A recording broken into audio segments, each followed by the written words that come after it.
નાની વાતમાં આપણે આજે ગુષ્ટ ગુઢરસ ગ્રંથ સફેદ કલરની પુસ્તિકા છે, એમાં 44માં પાના નંબર ઉપરથી આપણે પ્રસંગ લઈશું.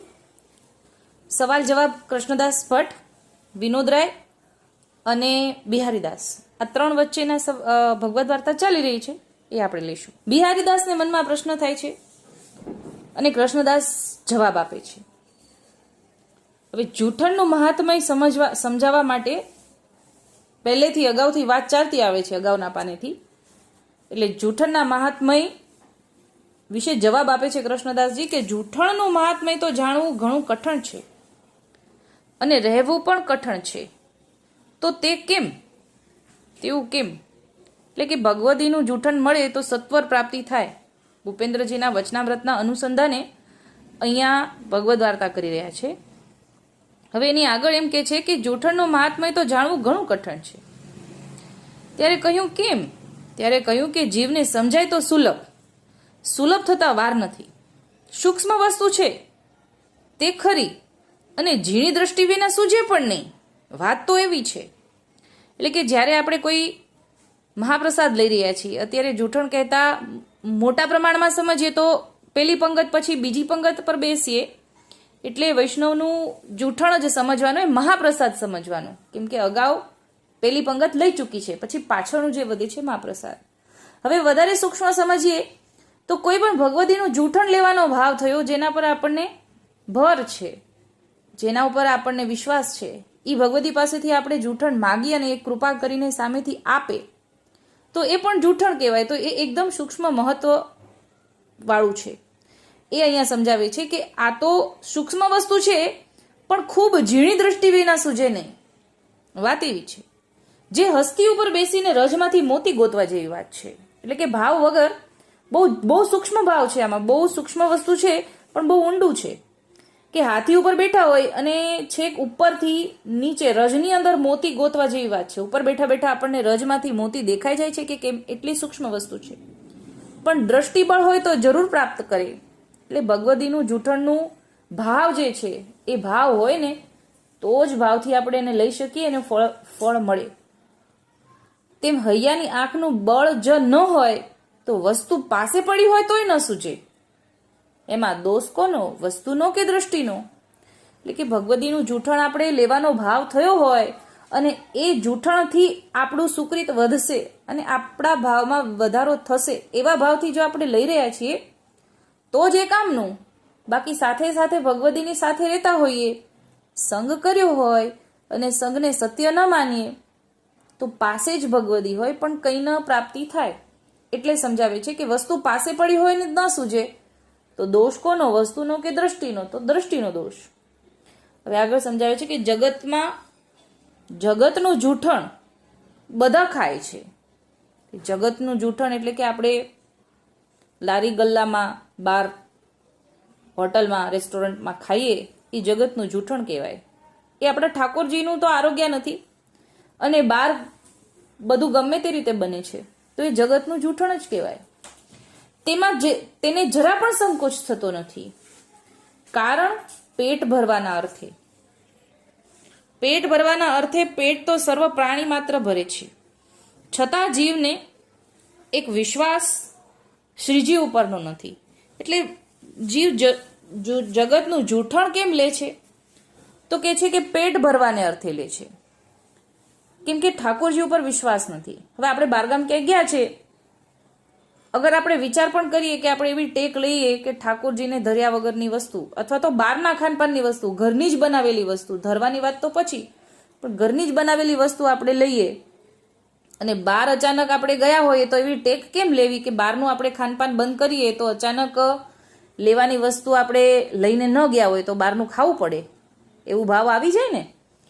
તો એ પેટ ભરવાને અર્થે પ્રાણી માત્ર બહારનું ખાનપાન ખાય છે, છતાં જીવને એક વિશ્વાસ શ્રીજી ઉપરનો નથી, જે આ સર્વ પ્રાણીને એક શ્રીજી જ પોષણ આપે છે.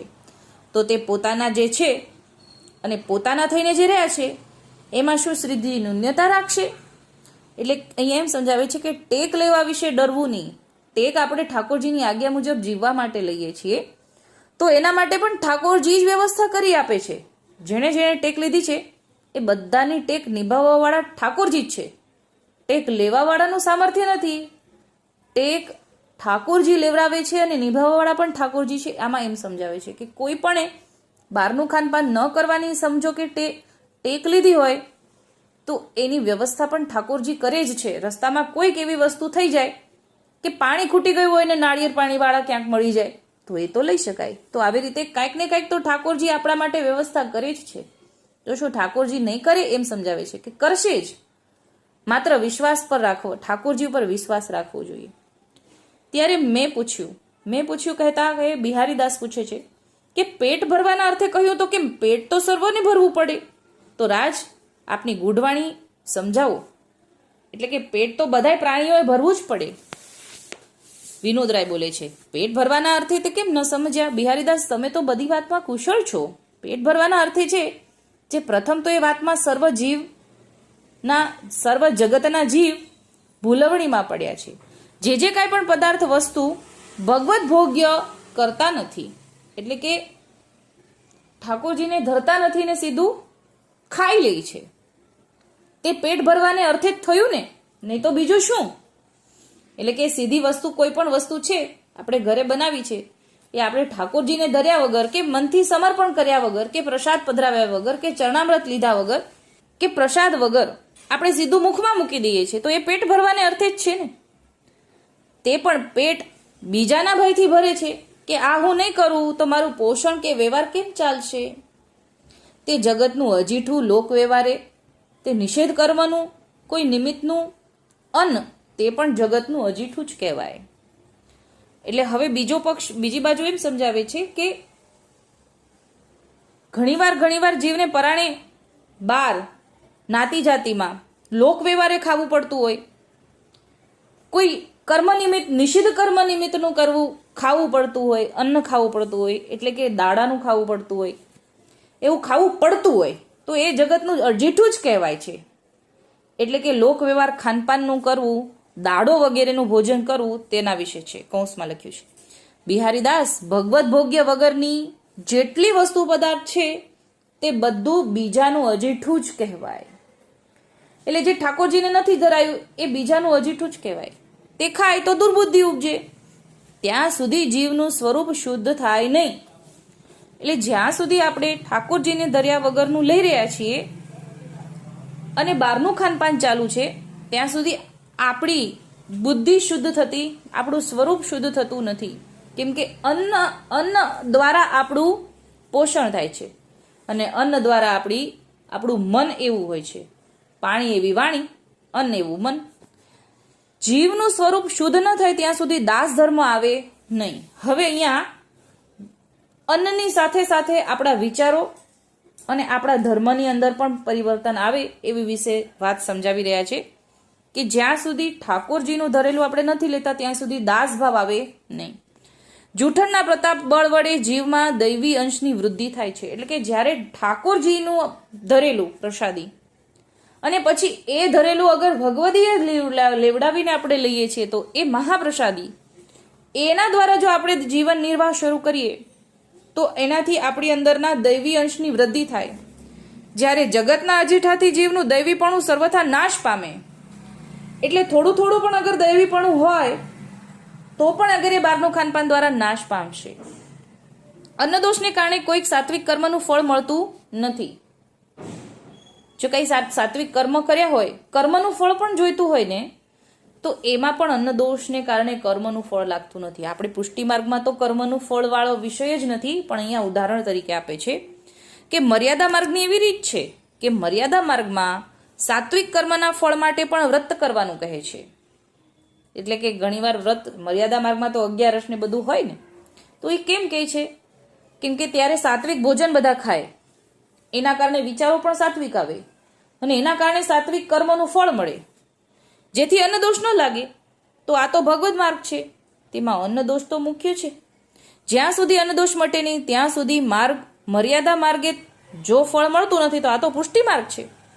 તેમાં પણ રસાત્મિક પુષ્ટિ પુરુષોત્તમની સેવાનું ફળ તો ક્યાંથી મળે? ગોકુળદાસે કહ્યું છે કે ગોપેન્દ્ર ગોકુળમાં ગુપત માનત તાલો મન, ભ્રમિત રહે કે સે ભજે અનંત ભ્રાંતિ કો અન્ન. ભગવદ માર્ગ તો સર્વોપરી છે. જે માર્ગમાં જીવનો અંગીકાર થયો છે તે માર્ગને ભવ ભયને વશ થઈને એ જો છોડી દે છે તો મહાન અપરાધ પડે છે. જે ભગવદ માર્ગમાં તથા ભગવદ ધર્મને વિશે અંગીકાર થતા જીવને તે માર્ગના અપરાધનો ભય વિશેષ કરીને રાખવાનો છે. એટલે કે આપણો ધર્મ જ છોડવાનો જ ભય સૌથી મોટો, કેમ કે જે ધર્મ છે એ આ જન્મથી આપણને તારી દેશે, એના માટે આપણે ધર્મ નિભાવી રહ્યા છીએ અને એ જ પુષ્ટિ માર્ગ છે. હવે એને છોડી દેશું તો પછી આપણે તો 84 લાખ યોનિમાં ફરવું પડશે. જેમાં વિશેષ કંઈ કરીને અન્નદોષમાંથી લૌકિક ભય નાશ થતો નથી. તે ભય જીવને ભગવત ધર્મ અને ભગવદ માર્ગથી ભ્રષ્ટ કરે છે. એટલે આખો વિષય અન્નદોષ માટેનો હતો.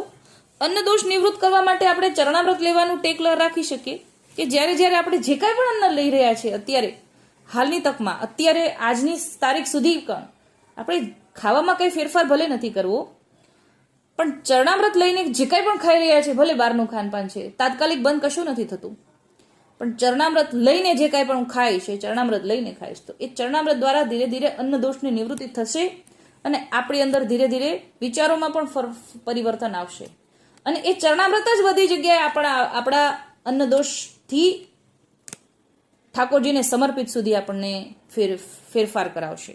એટલે જેટલા આ સાંભળી રહ્યા છો એ સર્વેને એ જ આની અંદર આપણે સમજવાનું છે કે ફેરફાર એ જ કરવાનું, માત્ર એક ચરણામૃતની કણકા લેવાની. જે કાંઈ પણ આપણે અન્ન લઈ રહ્યા છીએ હર વખતે સવારે, બપોરે, સાંજે જ્યારે લઈ રહ્યા છીએ, આ એક કેવી આપણે દવા લેતા હોઈએ કે જમતા પહેલાની દવા, પછી જમ્યા પછીની દવા, એવી રીતે આપણે કોશિશ કરીએ કે જમતા પહેલા આપણે ચરણામૃત લઈએ, જે આપણને ખરેખર ઘણી અસર કરશે. અત્યારે આટલું જ બોલીને મારી નાની વાતને વિરામ આપું છું. બોલું શ્રી ગોપાલ લાલ.